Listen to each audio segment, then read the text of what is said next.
اب جناب انہوں نے آج ایک اور بڑی عجیب و غریب بات کر دی، میں تو سر پکڑے بیٹھا ہوں اس وقت کا جب سے یہ میں نے بات سنی۔ پہلے انہوں نے کہا تھا کہ ان کو دینے سے حکومت بہتر تھا ایٹم بم مار دیتے، یعنی ملک پہ ایٹم بم چلا دیتے۔ انتہا دیکھیں کہ اگر خان صاحب کے پاس حکومت نہیں ہوگی ایٹم بم۔ اب دوسرا انہوں نے آج اس سے بھی بڑا، وہ عمران خان کیا جو ایک مطلب آپ یہ کہ بھنڈ سے بڑا بھنڈ نہ مارے، آج انہوں نے اس سے ایک بڑا بات کر دی۔ انہوں نے کہا کہ جناب بہتر تھا کہ پاکستان نہ بنتا، اگر ہم نے امریکہ کے سامنے جھکنا تھا، یہ کرنا تھا، وہ بہتر تھا پاکستان نہ بنتا۔ یعنی سابق وزیر اعظم پاکستان اور خود کو مطلب پاکستان کا سب سے بڑا محب وطن لیڈر کہنے والا شخص یہ کہہ رہا ہے کہ بہتر تھا پاکستان نہ بنتا۔ یہ عمران خان نے لوترا میں آج تقریر کے دوران کہا۔ اچھا پھر وہ کہتے ہیں میں بڑا حیران ہوں، اور جو ان کے فالورز ہیں وہ بھی مطلب ویسے تو کوئی ہلکی، ابھی ہمیں وہ دکھایا جاتا ہے مودودی نے یہ، مولانا مودودی نے یہ کہا، فلانے نے یہ کہا، پاکستان بنتے ہوئے یہ ہوگا۔ یہ شخص جو کہہ رہا ہے کہ پاکستان پہ ایٹم بم مار دو، یہ کہہ رہا ہے کہ مجھے حکومت نہیں ملے گی تو پاکستان بنتے ہی نہ۔ بھائی آپ سے پہلے بھی پاکستان چل رہا تھا، آپ کے بعد بھی پاکستان نے چلنا ہے، اور خیر سے یہ قیامت تک قائم رہے گا۔ پاکستان کے اوپر ایٹم بم مار دو، پاکستان بنتے ہی نہ تو اچھا تھا۔ اچھا پھر ایک اور بھی تھوڑی سی کریکشن کرتا ہوں۔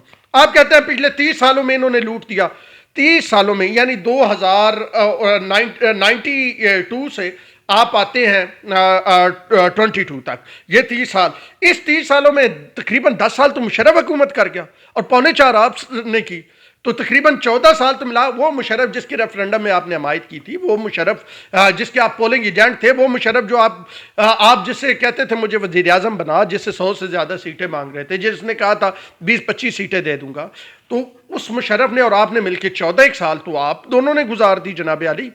99 میں آیا مشرف، 8 میں گیا، 9 ایک سال، 9 4 13 ساڑھے 13 پونے 14 سال تو آپ لوگوں دونوں نے گزار دی۔ تو خیر، تو بھائی جان اب بھائی کہتا ہے کہ بلے کو ووٹ دینا یہ جہاد ہے 17 تاریخ کو۔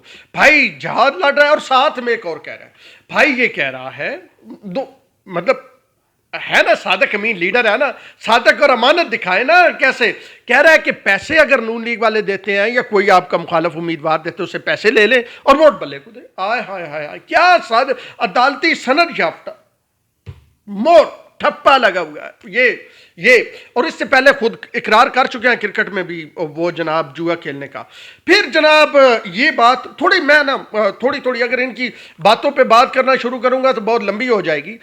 پھر جناب چیف الیکشن کمشنر کے بارے میں یہ کہا کہ چیف الیکشن کمشنر جو ہے مریم نواز اور حمزہ شہباز کے قدموں میں بیٹھتا ہے اور ان سے پوچھتا ہے کہ دھاندلی کیسے کرنی ہے۔ جناب قبلہ عمران خان صاحب، یہ چیف الیکشن کمشنر کون ہے؟ ان کا نام سکندر سلطان راجہ ہے۔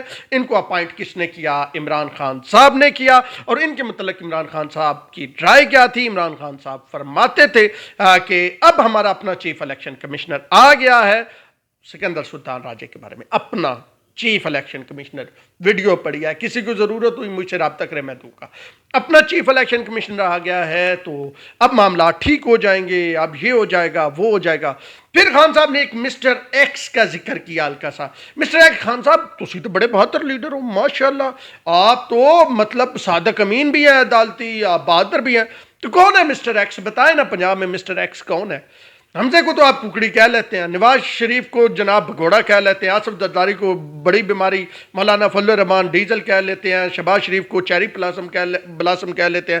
یہ مسٹر ایکس بھی بتائے نا کون ہے؟ وہ آپ نے کہا تھا نا، ایک بار آپ نے میر جعفر میر صادق کہا تھا تو کانپے ٹانگ گئی تھی، پھر وضاحتیں کرتے پھرے کہ میں نے نہیں کہا ان کو، وہ میر جعفر سپہ سالار نہیں تھا، وہ یہ وہ تھا۔ تو مسٹر ایکس والا بھی تو ذرا بتائے نا، آپ اتنے بہادر لیڈر ہیں تو بتائیں نا کس کے بارے میں آپ کہتے ہیں، کس کو آپ یہ میر جعفر اور یہ پورا جو اور سین اور یہ مسٹر ایکس کون ہے؟ بتائیں نا خان صاحب، مطلب کھل کھل آ کے کرو نا گل۔ پھر مطلب تسی تو ڈرتے نہیں نا، ڈرتا ورتا کسی سے نہیں ہوں، مشرف کہتے تھا، آپ بھی کہتے ہیں میں ڈرتا ورتا کسی سے نہیں ہوں۔ اچھا پھر ایک اور کہتے 17 تاریخ کو پھینٹا لگانا ہے، پھینٹا لگانا ہے بھائی جان۔ مطلب خان صاحب اپنی سابق وزیر اعظم اپنی ہر دوسری تقریر میں جو ہے وہ اشتعال، لڑائی، اس کے بعد غدار، چور، یہ اور یہ چیزیں آپ کو سوشل میڈیا سے چلتی ہوئی اب گلی محلوں میں نظر آ رہی ہیں۔ یہ مسجد نبوی میں بھی ہوا، یہ محلوں میں بھی، گلیوں میں بھی، یہ گھروں میں بھی لڑائی جائے گی۔ لیکن خان صاحب کو اس کی کیا، خان صاحب نے ایک بار پھر کہا 17 تاریخ کو لودھرا والوں حقیقی آزادی کی جنگ لڑنی ہے۔ یہ حقیقی آزادی کی جنگ خان صاحب پتہ نہیں کب سے لڑ رہے ہیں، اور اس حقیقی آزادی کی، عوام کی آزادی کی جنگ میں خان صاحب وزیر اعظم بن گئے، پونے 4 سال وزیر اعظم رہے، اور اس عوام کی آزادی کی جنگ تھی جس میں جناب توشے خانے میں گفٹ جو ملے تھے بطور وزیر اعظم وہ بیچ دیے، وہ جناب پھر قادر یونیورسٹی بن گئی، فرح خان کو جناب 600 کنال اس کے نام لگ گئے، بشرا بی بی کو جناب کنگن اور انگوٹھیاں اور پتہ نہیں کیا کیا مل گیا۔ یہ عوام کی حقیقی آزادی کی جنگ تھی، یہ عوام کی حقیقی آزادی کی جنگ ہے خان صاحب، یا آپ کے قرب و جوار میں جو بستے ہیں یا آپ سے وابستہ ہیں ان کے ایسٹس بڑھنے کی جنگ ہے۔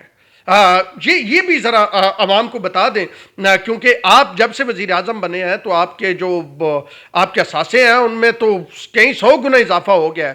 تو فرح خان یہ سارا وہ بزدار جس کے گھر میں جو بجلی نہیں تھی وہ ایک بڑا محل اس نے بنایا، تو ذرا بتا دینا عوام کو، بتائے حقیقی آزادی کی جنگ ایسے ہوتی ہے، کس طرح کی ہوتی ہے۔ اچھا، پھر آخر میں جاتے جاتے خان صاحب نے ماشاءاللہ اس ملک کے جو دیگر لوگ ہیں ان کو بھارت سے تشبیہ دے دی، کہا جس طرح میں بھارت کو بھارت میں ہراتا تھا، بھارت کے یہ بھی میں ان کو بھی ہراؤں گا، اور بلا بلا بلا بلا بلا۔ تو یہ تھی آج عمران خان صاحب کی، اس میں کہیں یہ نہیں بتایا گیا کہ لودھرا والوں پونے 4 سال میں میں نے یہ کیا، لودھرا والوں میں نے تمہاری سڑکیں بنائی، لودھرا والوں میں نے مہنگائی اتنی کام کی۔ آج ویسے خان صاحب نے تھوڑا مہنگائی کے چارٹ دکھائے، 13% فلاں مہنگا ہو گیا، 20%، اور جب اس وقت خان صاحب کو بتایا جاتا تھا کہ یہ آپ نے مہنگائی کر دی ہے، یہ چیز بڑھ گئی ہے، یہ ریٹ ڈبل ہو گیا ہے، جو 180 روپے کا لیٹر آئل ملتا تھا وہ 450 کو ہو گیا، تو خان صاحب اور ان کے جو 5th جنریشن وار والے یا وہ جو بریگیڈ ہوتا تھا ایک سوشل میڈیا کا، وہ کہتے تھے عالمی دنیا میں بڑھ رہا ہے۔ وہاں سے ہمیں برطانیہ اور امریکہ سے ویڈیوز یہاں پہ بھیجی جاتی تھی، دکھائی جاتی تھی، پاکستان میں ابھی تو امریکہ سے تیل سستا ہے، پاکستان میں ابھی تو برطانیہ سے تیل سستا ہے، پاکستان تو کینیڈا والوں سے بھی سستا تیل لے رہا ہے، یعنی وہ دکھائی جاتی تھی۔ آج خان صاحب کو بے روزگاری مہنگائی کا پتہ چلا کہ یہ مہنگائی ہے، لیکن خان صاحب کیا ہی اچھا ہوتا اگر آپ بتاتے کہ اتنے سکول بنوائے، اتنی یونیورسٹی بنوائی، اتنی کالجز بنوائے، اتنے جو ہے وہ پی آئی ڈی زیادہ ہوئے، اتنی سڑکیں بنائیں، اتنے ڈیم بن گئے، وہ جو دیامر بادشاہ ڈیم اور وہ جس کی ساری زمینیں لی پڑی تھی اس پہ جا کے آپ نے جناب تختی پہ تختی ٹھوک دی تھی، تو میں نے یہ کیا۔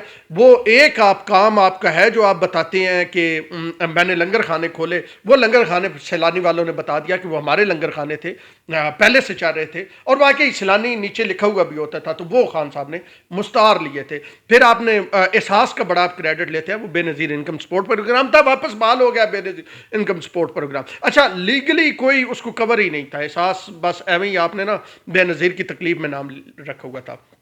تو یہ تھی جناب علی آج خان صاحب کی تقریر، اور یہ تھا اس کا لب لباب، وہی وہاں سے شروع، اوئے حمزہ تے، اوئے ککڑی تے، اوئے نواز شریف بھگوڑے تے، اوئے فلاں، اور پھر جناب درمیان میں جو سر لگائی آج خان صاحب نے، باقی روٹین سے ہٹ کے سر لگائی، وہ یہ تھی کہ بہتر تھا کہ پاکستان بند تھی۔ اب اس سے آگے کیا کہوں اور کیا نہ کہوں، مجھے دیجیے اجازت، اللہ نے کے پاس۔